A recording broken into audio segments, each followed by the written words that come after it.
নোয়াখালীর বিভিন্ন স্থানে ব্যস্ত সড়কের একাংশ দখল করে দেদারসে চলছে বালু পাথর ইটের ব্যবসা। এতে যান চলাচল বিঘ্নের পাশাপাশি বাড়ছে দুর্ঘটনা।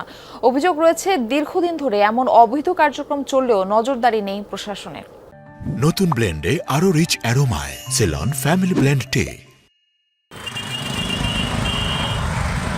নোয়াখালী চট্টগ্রাম মহাসড়কে নির্মাণ সামগ্রী রেখে চলছে ব্যবসা। 4 লেনের সড়ক হয়ে পড়ছে 2 লেন। এমন চিত্র নোয়াখালীর বেগমগঞ্জের। শুধু এই উপজেলাই নয়, পাশের সোনাইমুড়ি ও সদর উপজেলার চিত্র একই। ফলে চলাচলের সমস্যা হচ্ছে 3 উপজেলার প্রায় 14 লাখ মানুষের।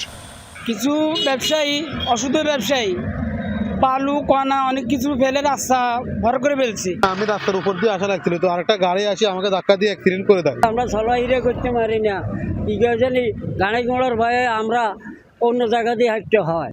সাধারণ মানুষ তো আছেই, সড়ক দখলে নিয়ে এমন ব্যবসার বলি হচ্ছে স্কুলগামী শিশুরাও। রাস্তা শুরু হয়ে যাওয়ায় প্রায়ই ঘটছে দুর্ঘটনা, এমনকি ঘটেছে মৃত্যুর ঘটনাও।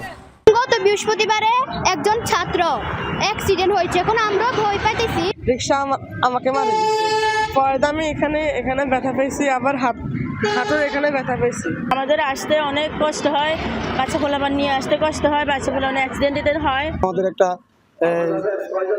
ছাত্র মারা গেছে।